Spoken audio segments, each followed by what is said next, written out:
When I first met Elena, I thought I had hit the jackpot. She was bold, confident, and seemed to light up any room she walked into. I was a guy who thrived on routine and structure, running my modest but thriving restaurant business, while she was a whirlwind of energy and creativity as an event planner. Our relationship was a perfect balance. Her spontaneity complemented my steadiness, and we built a life together that everyone around us envied. Or so I thought. The cracks in our marriage didn't appear overnight. They crept in slowly, disguised as work stress, long hours, and social obligations. I'd tell myself it was normal for married life to change, for the spark to fade a little. We were 8 years in, after all. But deep down, I couldn't ignore the nagging feeling that something was off. It started subtly, her phone buzzing late at night with texts she'd quickly swipe away, her laughter a little too loud when she read them. I brushed it off as work messages or harmless chats with her friends. But then came the late nights. She'd text me from her office, saying she was stuck working on a big project, and I'd go to bed alone. She'd slip in hours later, her perfume still fresh, and offer vague explanations that didn't quite sit right. The turning point for me was when her tone started to change. She was still friendly, still engaging, but there was an edge to her words, a sharpness that hadn't been there before. Little comments started to surface. "Why don't you ever dress up for dinner anymore, Adrian? You could take more risks with your business. Maybe it'd be more exciting. You're just too predictable sometimes." The words stung, but I told myself they were harmless. After all, marriages go through rough patches, right? People grow and change. But what I couldn't shake was the sense that she was comparing me to someone else, someone I didn't know about yet. The family gathering at Sophie's house was supposed to be a light-hearted evening. Sophie had been one of Elena's closest friends since college, and her family had always been warm and welcoming. When Elena told me about the event, a celebration of Sophie's parents' wedding anniversary, I agreed to go, albeit reluctantly. Things between us had been tense, and I hoped that spending time together in a relaxed setting might help ease the strain. Elena seemed unusually excited about the gathering. She spent hours picking out her dress, fussing over her makeup, and scrolling through her phone. When I teased her about how much effort she was putting into a casual dinner party, she shot me a look that was equal parts amusement and annoyance. "It's not just any party, Adrian. Sophie's family always goes all out. You should put in some effort too." I brushed off her comment, pulling out my standard button-down shirt and slacks. I wasn't interested in dressing to impress a bunch of people who already knew me, but her reaction left a sour taste in my mouth. When we arrived, the house was buzzing with activity. Sophie's parents were beaming, welcoming everyone with hugs and laughter.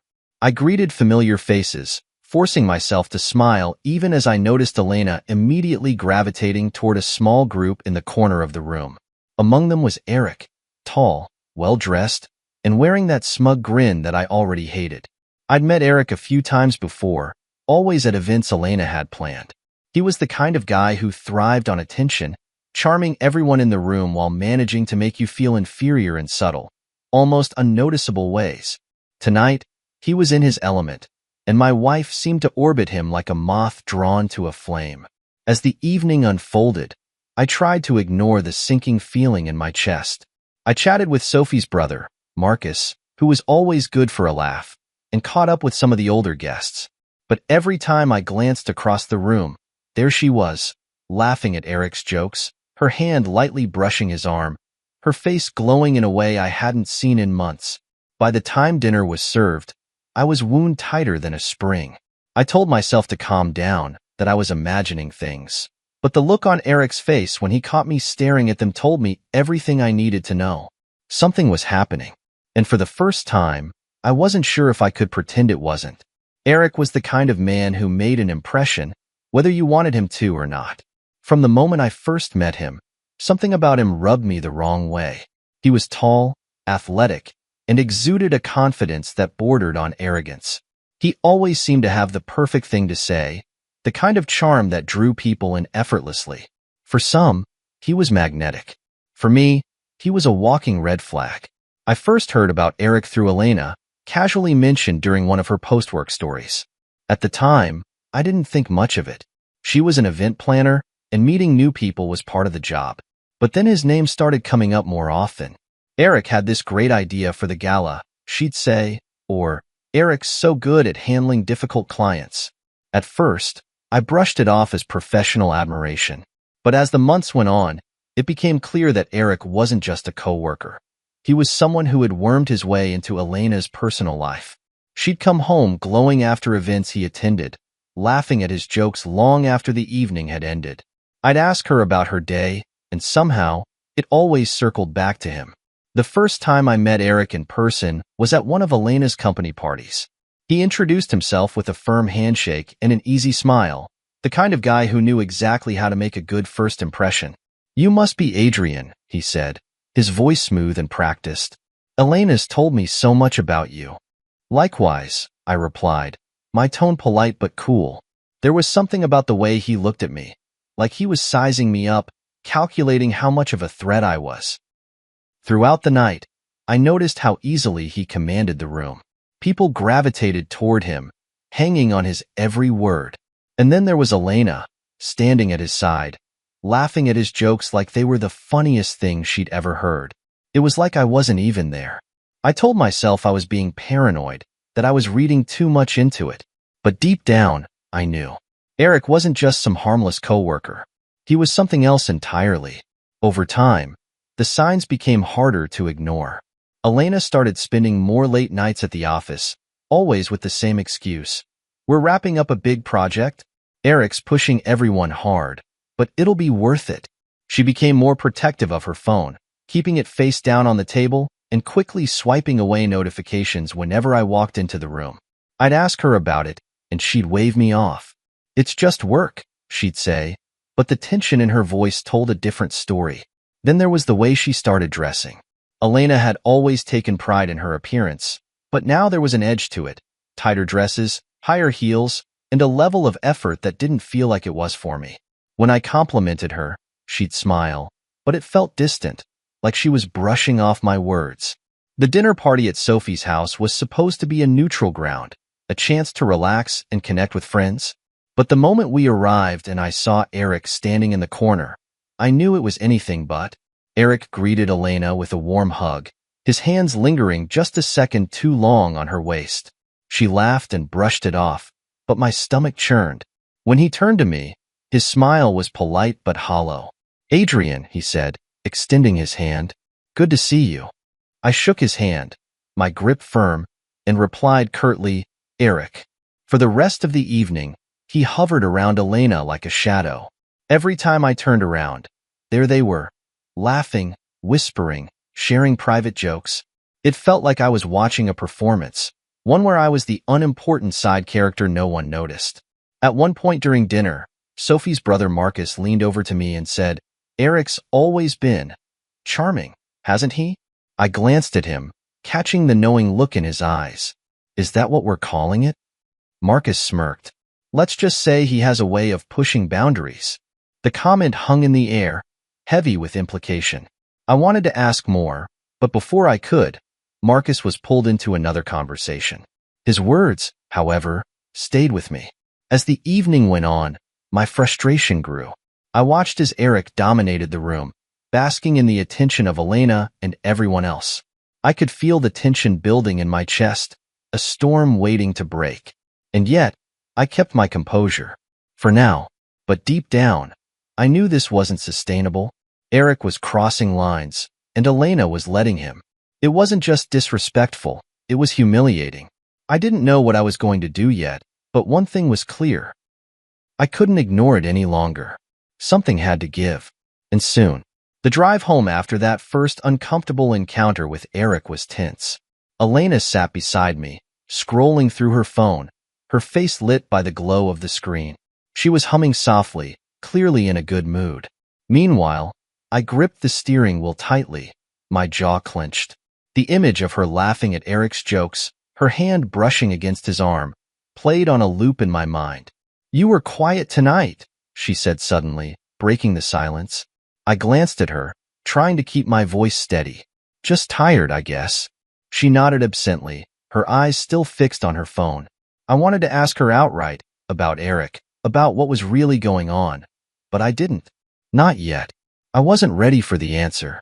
Over the next few weeks, the red flags began piling up, each one louder and more glaring than the last. Elena's behavior had always been lively and social, but now it felt different. She spent more time texting, her phone constantly buzzing with notifications. If I walked into the room while she was mid-message, she'd quickly lock the screen or angle it away from me. When I asked her about it, she'd laugh and say, "Just work stuff, Adrian. Nothing exciting." But the excuses were wearing thin. One night, while she was in the shower, her phone buzzed on the counter. I glanced at the screen and saw a message from Eric. "That dress you wore today? Stunning. Can't get it out of my head." My stomach dropped. My hands shook as I stared at the message, my mind racing. When she came out of the bathroom, wrapped in a towel, I casually handed her the phone. "Eric texted," I said, watching her face carefully. Her expression didn't change. She unlocked the phone, glanced at the message, and shrugged. "He's just being Eric. You know how he is." "That's the problem," I said, my voice tight. "I don't know how he is, but you clearly do." She sighed, rolling her eyes. "Adrian, it's harmless. He flirts with everyone. It doesn't mean anything." Harmless. That word echoed in my mind as I watched her brush off my concerns like they were nothing. It wasn't harmless. Not to me. Things escalated at the next gathering we attended. It was a casual dinner party at Sophie's house, and once again, Eric was there. He arrived late, sauntering in like he owned the place, and immediately made a beeline for Elena. I tried to focus on the other guests, making small talk with Marcus and a few others. But every time I glanced across the room, there they were, Eric leaning in too close, Elena laughing at something he'd said, her hand lightly resting on his shoulder. At one point, Marcus nudged me and nodded toward them. "You okay, man?" "Fine," I muttered, though my clenched fist said otherwise. Marcus didn't press, but his expression told me he saw what I was seeing. The tipping point came during a group conversation in the living room. Sophie's father was recounting a funny story from their family vacation, and everyone was laughing and chiming in. Then Eric, ever the opportunist, made some offhand remark about how lucky Adrian must feel to have such a stunning wife. The room went silent for a beat before someone awkwardly laughed. Elena, however, smiled and said, "Oh, Eric, you always know what to say." My jaw tightened, but I forced myself to stay calm. "Yes, I am lucky," I said, my voice steady but firm. "And I'd appreciate it if people remembered that." Eric raised his hands in mock surrender, grinning. "Relax, Adrian. It's just a compliment." But it wasn't just a compliment. It was a subtle challenge, a way of asserting dominance in front of everyone. And it worked. The room's attention shifted to me, waiting to see how I'd respond. I didn't take the bait. Not then.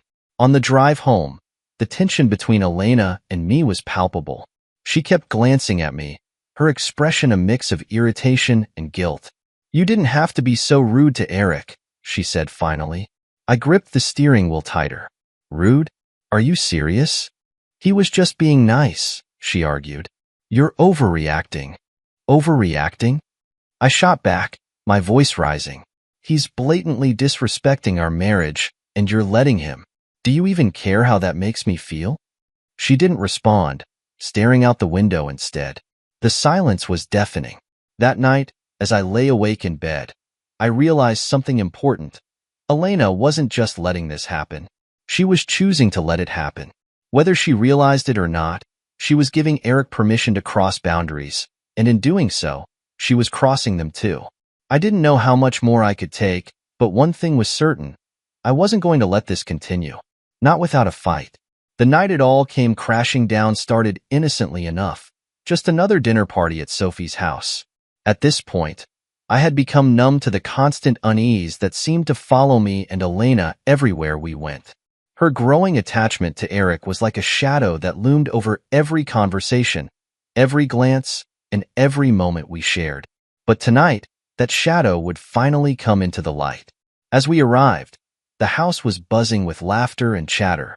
Sophie greeted us warmly, her cheerful demeanor masking the underlying tension that had been building in my life for months. Elena immediately gravitated toward the kitchen, where Eric was helping Sophie pour drinks. I stood in the entryway for a moment, watching as they exchanged smiles and easy banter. It felt like I was an outsider looking in, a guest at my own wife's life. I made my way to the living room, where Marcus and a few other guests were gathered. Marcus gave me a knowing nod as I sat down, handing me a glass of whiskey. "Rough night already?" he asked, his tone light but his eyes serious. I forced a smile. "You could say that." He leaned in slightly, lowering his voice. "You know, you don't have to put up with this. People are starting to notice." I glanced at him, my chest tightening. "What do you mean?" Marcus shrugged, taking a sip of his drink. "Let's just say Eric has a reputation, and it's not a good one. You're not the first guy to feel this way." His words hung in the air, heavy with implication. I wanted to ask more, but before I could, Sophie called everyone to the dining room for dinner. The meal started off uneventfully. Conversations flowed easily around the table, laughter punctuating the air. I did my best to focus on the people around me, but my attention kept drifting to Elena and Eric. They were seated across from each other, exchanging knowing glances and inside jokes. Every time she laughed at something he said, I felt another crack form in the fragile wall I'd built around my anger. Halfway through dinner, Eric decided to raise a toast. He stood up, his glass in hand, and flashed that infuriatingly confident smile. "I just want to say how grateful I am to be here tonight," he began, his tone dripping with charisma, "and how lucky we all are to have such amazing people in our lives." He paused, his eyes lingering on Elena for just a moment too long. "Especially Elena. She's truly one of a kind." The room erupted in polite applause, but I felt like I'd been punched in the gut. I glanced at Elena, hoping to see some sign of discomfort, but instead, she was smiling, bright, radiant, and completely at ease. I couldn't take it anymore. As the applause died down, I set my glass down with a loud clink, drawing the room's attention. "You know, Eric," I said, my voice steady but cold, "it's amazing how comfortable you've made yourself in someone else's life." The room went silent. All eyes were on me now, including Elena's, her expression shifting from amusement to shock. Eric chuckled nervously, trying to play it off. "Relax, Adrian. It's just a toast." "No," I said, standing up slowly. "It's not just a toast. It's months of inappropriate behavior, boundary crossing, and blatant disrespect. And I'm done pretending I don't see it."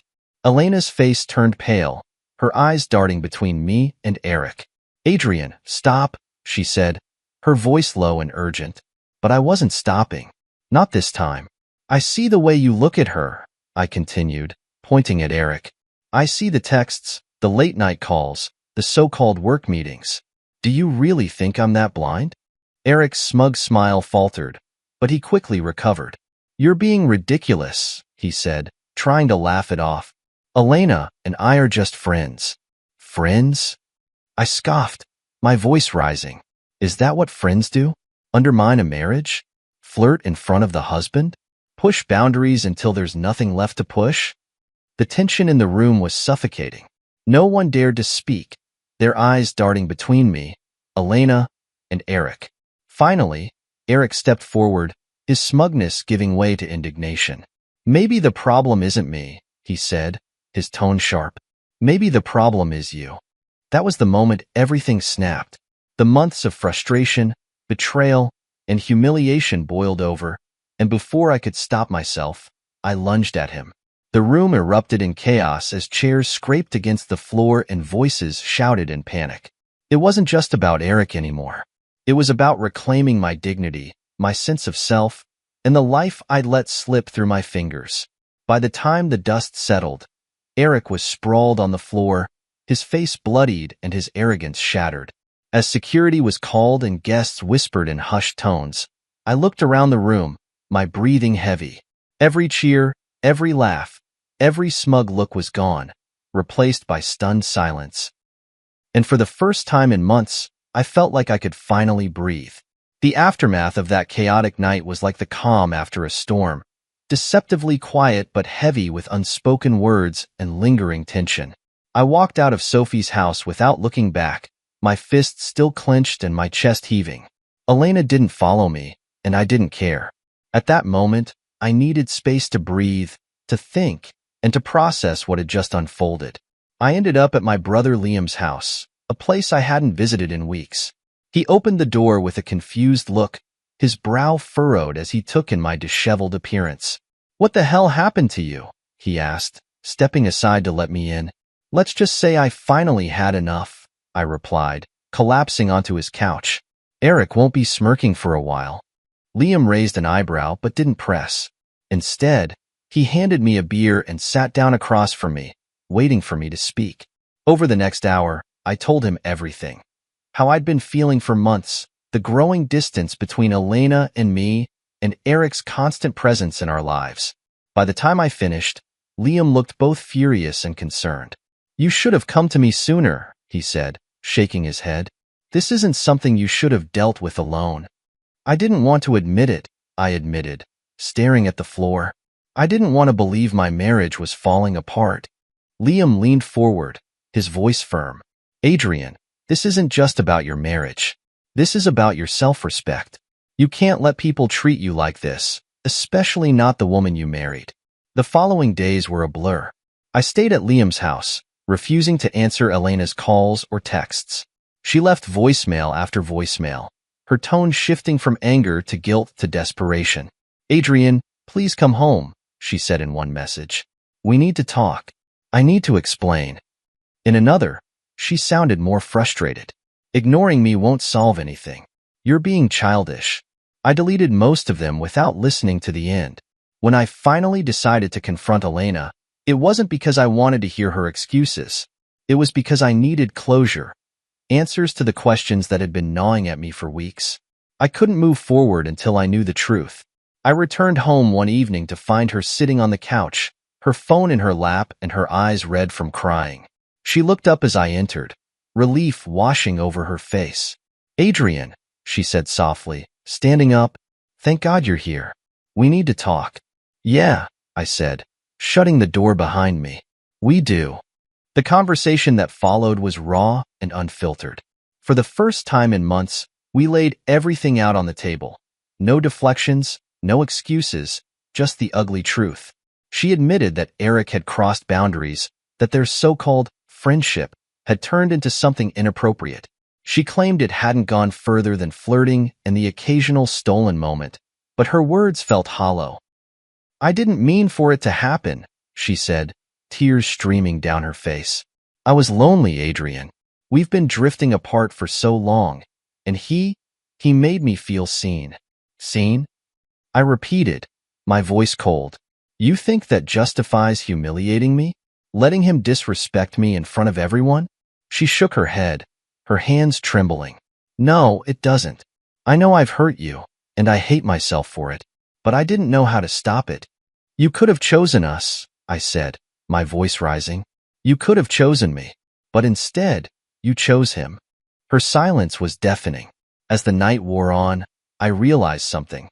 No matter what she said, no matter how much she apologized, the damage had already been done. Trust, once broken, is nearly impossible to rebuild. And while part of me still loved her, the woman she used to be, I couldn't ignore the person she had become.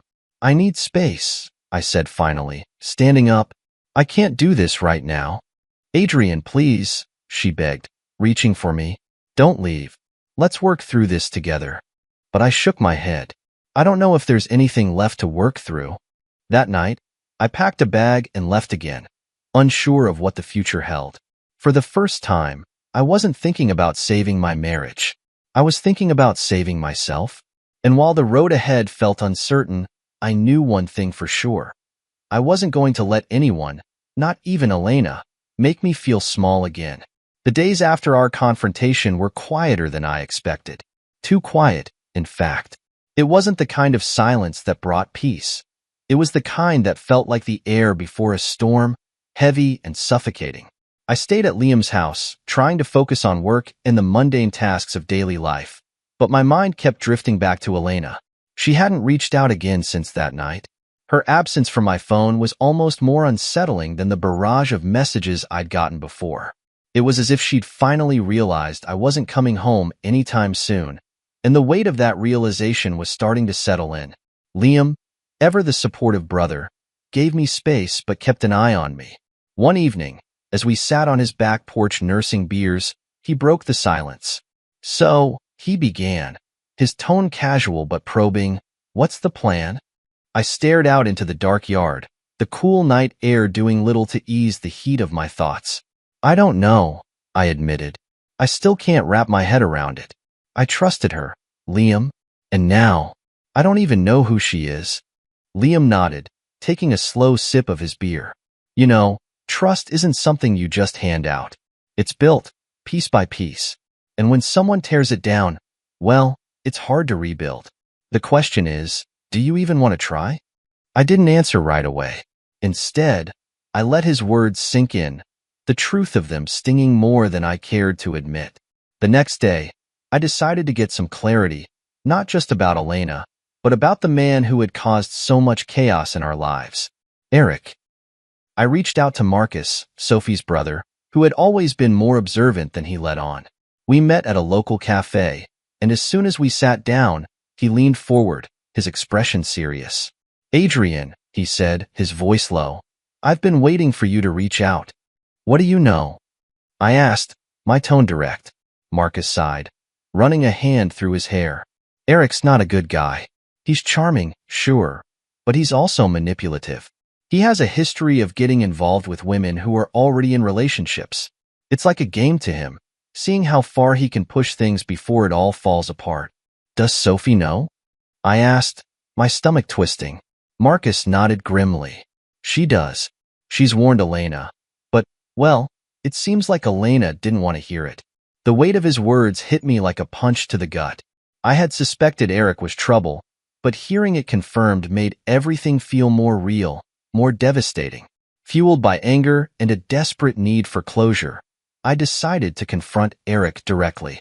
I wanted to look him in the eye and hear his lies, to see if he had the nerve to defend his actions.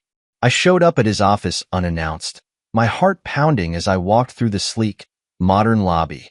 The receptionist, clearly taken aback by my arrival, tried to stop me, but I brushed past her. Eric was sitting at his desk, his feet casually propped up as he scrolled through his phone. When he saw me, his smirk faltered for just a moment before he regained his composure. "Adrian," he said smoothly, lowering his feet to the floor. "What a surprise. What brings you here?" "I didn't waste time with pleasantries. You know why I'm here." He leaned back in his chair, his smirk returning.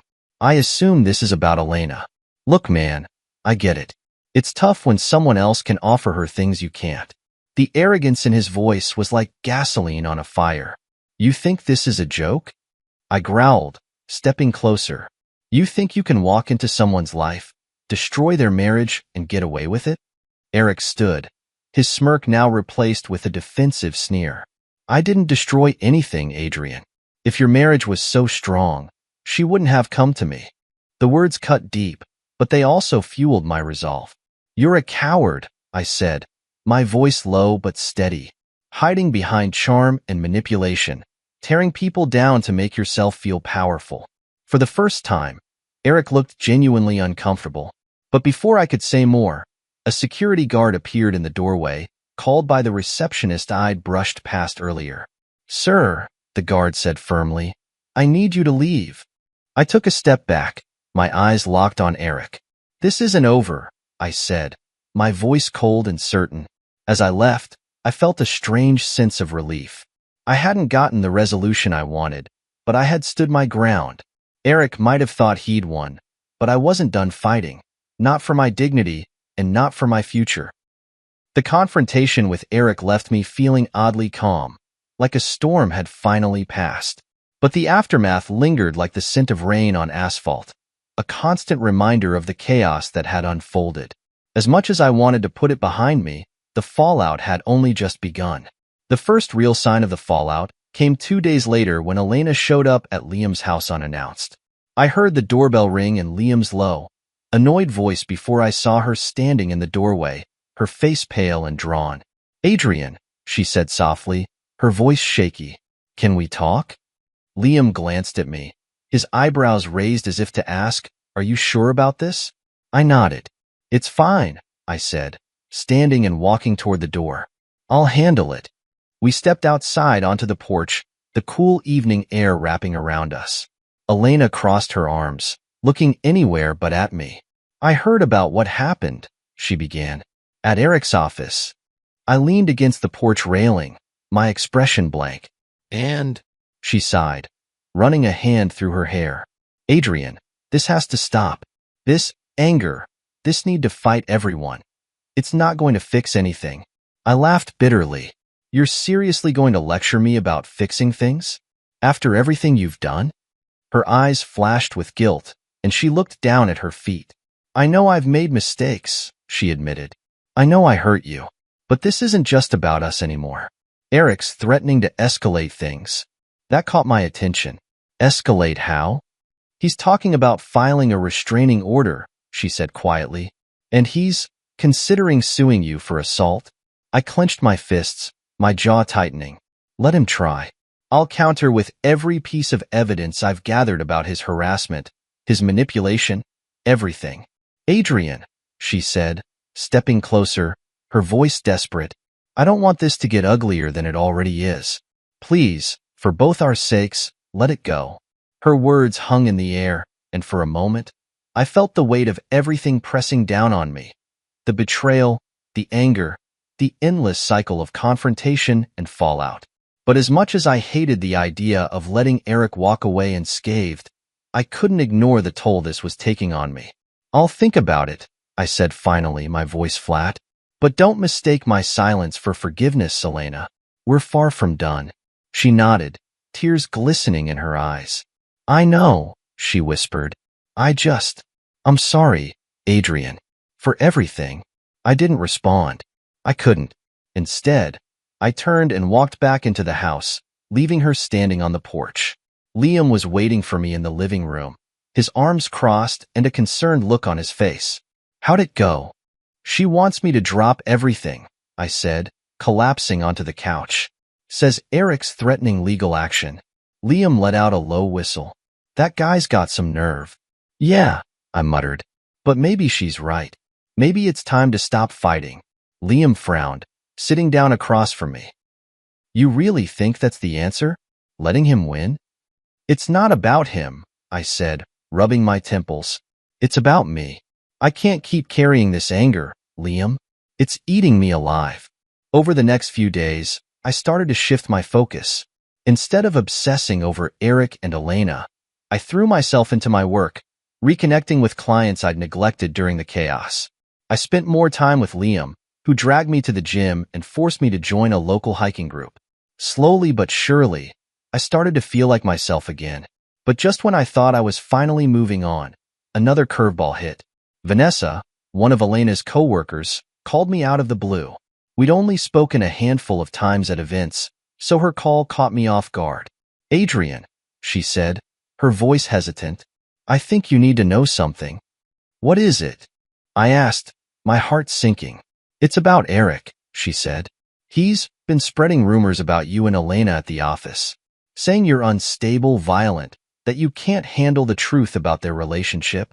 I clenched the phone tighter, my pulse quickening. "Why are you telling me this?" "Because it's not true," she said firmly. "And because I don't think Elena knows how deep this goes. You deserve to know what you're up against." Hearing Vanessa's words reignited the fire in me. I realized that letting go didn't mean rolling over. It meant choosing my battles wisely. Eric wanted to destroy my reputation, but I wasn't going to let him. I didn't need revenge. I needed justice. And this time, I'd play the long game. The phone call from Vanessa lingered in my mind like an unresolved chord, a mix of tension and anger that wouldn't let me rest. Eric wasn't content with what he'd already taken from me. Now he was trying to tarnish what little I had left, my reputation, my integrity, and my ability to move forward. It was no longer about him and Elena. This was about me taking back control of my own narrative. But how? That question haunted me for days. The next morning, I called Vanessa back. She picked up almost immediately, her voice tinged with relief. "I wasn't sure if you'd call," she said. "I need to know everything," I replied, skipping the pleasantries. What exactly is Eric saying? Vanessa hesitated for a moment, then sighed. He's telling people that you've been harassing him and Elena, showing up at the office, threatening him.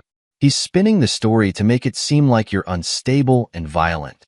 And the worst part? Some people believe him. I felt a wave of heat rise to my face, my fists clenching at the thought of Eric's smug grin as he poisoned my name. Why are you telling me this? I asked. You're risking a lot by calling me. Because it's wrong, Vanessa said firmly. Eric's been getting away with this kind of behavior for years, but no one ever stands up to him. I thought maybe you could. Her words lit a spark in me. For weeks, I'd felt like a victim, trapped in a game I didn't ask to play. But now, I saw an opportunity, not just to clear my name, but to expose Eric for who he really was. The first step was gathering evidence. I went back through my text messages with Elena, screenshots of her conversations with Eric that she'd once carelessly left open on her phone.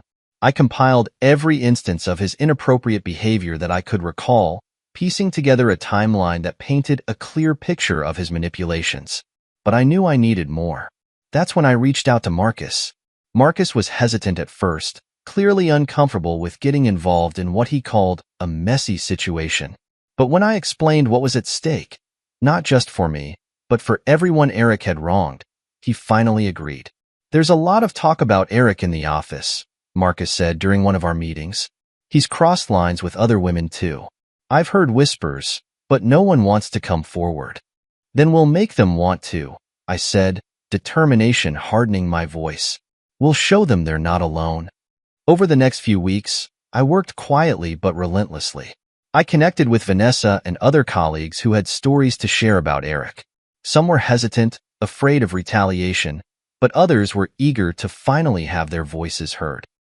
Slowly, a pattern began to emerge, a pattern of manipulation, boundary pushing, and outright harassment that Eric had perfected over the years. Elena, meanwhile, had no idea what I was up to. She called me a few times, her tone softer than before, almost apologetic. But I kept my responses short, refusing to let her derail my focus. Adrian, I know you're hurt, she said during one call, but you can't let this consume you. You're better than this. Maybe, I replied, but I'm also tired of being the guy who lets things slide. Finally, the day came when I was ready to act. I scheduled a meeting with the HR department at Eric's company, armed with a file of evidence and a list of witnesses who were willing to speak out. Vanessa and Marcus accompanied me, their presence a silent show of solidarity. The HR manager, a sharp-eyed woman named Claire, listened intently as I laid out my case. By the time I finished, her expression was a mix of disbelief and anger. This is significant, she said, flipping through the file. If even half of this is true, it's grounds for immediate action. It's all true, I said firmly, and I'm not asking for revenge. I just want accountability. Claire nodded, her expression serious. You'll have it. In the weeks that followed, the ripple effects of my actions began to spread. Eric was suspended pending an investigation, his smug demeanor replaced by a thinly veiled panic. Elena, caught in the crossfire, reached out to me once more. I heard about what you did, she said. I didn't think you had it in you. This isn't about you, Elena, I replied coldly. It's about him. And it's about me finally standing up for myself. For the first time in months, I felt a sense of control, a sense that I wasn't just reacting to what life threw at me, but actively shaping my own path forward. Eric's downfall was far from over, but my role in it was. I had done what I needed to do, and now it was time to let the truth take its course. The fallout from the HR investigation was swift and unforgiving. Word spread quickly through Eric's office, the whispers growing louder with each passing day. His once pristine reputation, built on charisma and manipulation, crumbled under the weight of the evidence I'd presented. For the first time, the man who always seemed untouchable was facing consequences.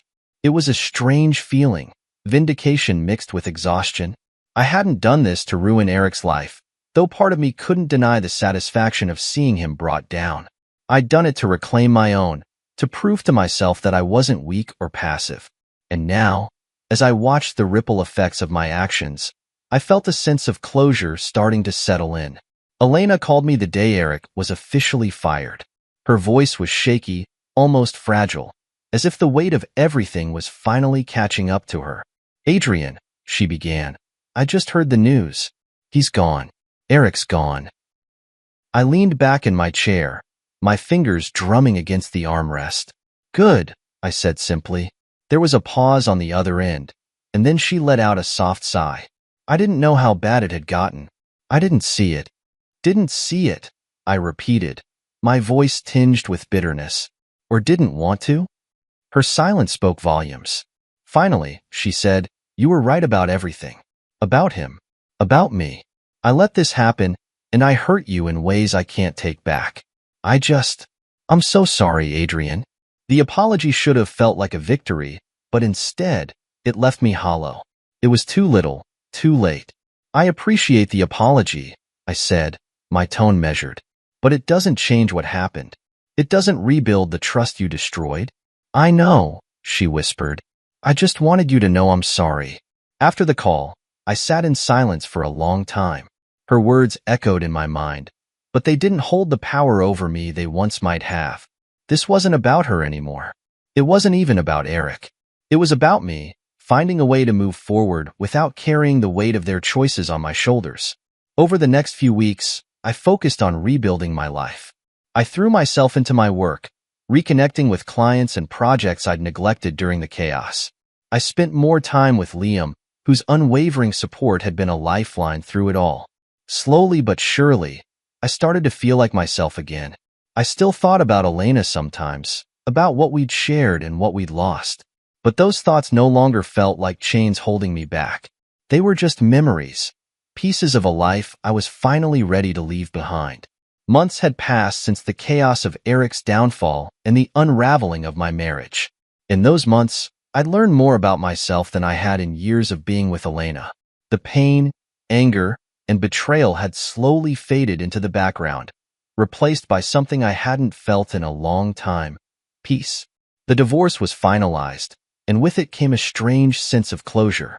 I moved out of the house Elena and I had shared, finding a new apartment on the other side of town.